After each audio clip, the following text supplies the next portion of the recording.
Jobs. This week some employment data was released, and for a change it wasn't bad news. Employment in non-agricultural sectors rose by 22,000 between the last 3 months of last year and the first quarter of this year. But what does that really mean if we look at the overall jobs picture? We're joined by Economist at FNB Siphamandla Mkhwanazi. Great to have you with us in studio, Siphamandla. So this latest employment stats, it looks at quarter-on-quarter gains in jobs. But I don't think we're taking into consideration the population, how many people are entering the jobs market.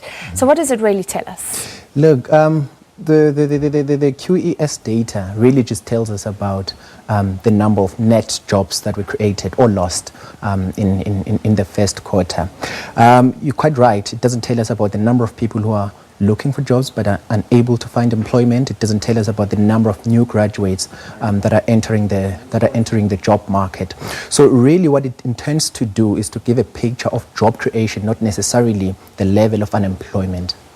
So what does it mean for you? I mean, can you project and say, if we look at that overall picture of unemployment, 27% or above, yes. Could it reduce? No, Too not at soon this to tell. no, Yeah. not and not with these sort of figures. Correct. Not if you're creating 22,000 jobs. If we're standing at 27%, we should be talking millions of job creation, job opportunities. But at 22,000, not really. We're not going to reduce that level of unemployment, but it's a step in the right direction. Well, it is heartening that some sectors like mining, we know, has been in decline. Manufacturing, we're always fretting about manufacturing. So at least those sectors are creating some jobs rather than losing jobs. That was heartwarming for us. I mean, it was quite a surprise considering that in the first quarter of the year, output in those two sectors specifically was horrible. In fact, those two sectors combined, they contributed negatively to our GDP growth. So it was a nice surprise for us to see employment numbers increasing in those two sectors, and particularly because those are the two sectors that are most labor intensive, as well as absorbing our low and semi-skilled workers, which we have in abundance in South Africa. Yeah. But amongst the losers, construction, and you've been following that closely. You follow property and construction, and we've seen losses. We've seen construction firms orientating abroad, basically, and they all say we're waiting for government projects, but they're not coming. Look, at this stage, government finances don't look too good. So at this stage, infrastructure expenditure is quite limited, and which is why we've seen that pressure in the construction sector mainly.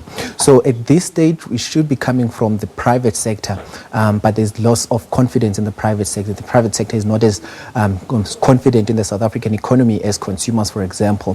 So their investment expenditure has been quite constrained over the past 10 years or so. So for the construction sector at this stage, it looks not so good. And if you speak to people on the ground, they do tell you that the level of activity has declined quite massively, as well as their margins. So competition, bidding competition has intensified, which has put a squeeze on their margins. Is there any hope after President Cyril Ramaphosa said we're going to focus on infrastructure projects?